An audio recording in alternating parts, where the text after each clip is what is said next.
Alright, siphinde sikwamukele mbukeli weMakhiwa TV. Siza kuwena sibukhoma la Pietermaritzburg kwishayamithetho saKwaZulu Natal la obekulindeleke khona ke ukuthi ke kuzovulwa ishayamithetho ngokusemthethweni.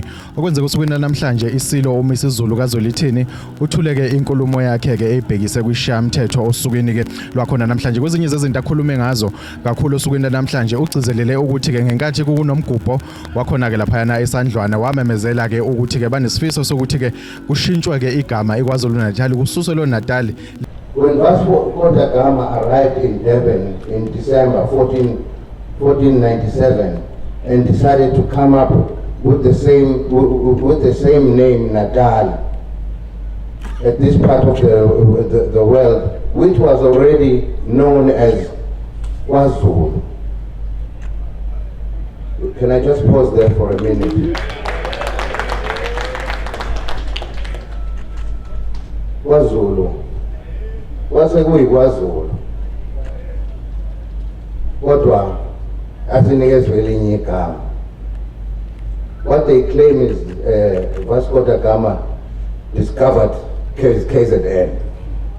He discovered it. You know, the West does have this tendency of using these fancy words like discover. They discovered it. How do you discover something when people they are already living there?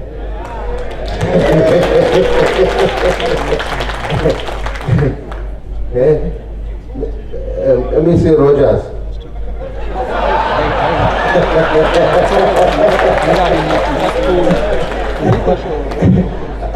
I'm going to discover your car when I get out of here.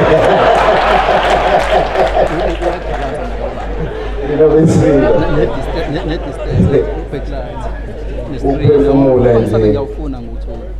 you know, you don't discover something that's already been discovered.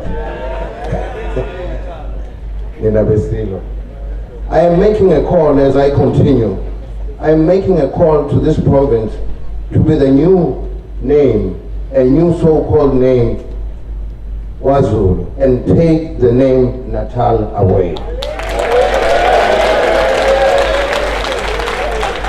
Izinto akhulume ngazo ke osukwini la namhlanje umention ke nanokuthi ke sekuyisikhathi eside uhulumeni ke ethathela ke izinqumo bona ke abasendlunkulu ke manje ke sekuyisikhathi sokuthi ke indlunkulu ke ekwazi ukuyithathela izinqumo. Ingakho ke eqoke ke uadvocate Ngcuka Ithobi ukuthi ke akwazi ke ukuhola ke abameli abazokwazi ke ukuyoshintsha imithetho emayilana ke nayo ke iNgonyama Trust ephethe ke umhlaba wakaZulu. Ezinye ke zezinto athe wayigcizelela osukwini namhlanje uphinde ke wathatha leli thuba leli wabongela kakhulu ke abafundi ke baka grade 12 ngokuthi ke benze kahle ke kunyaka ka 2025.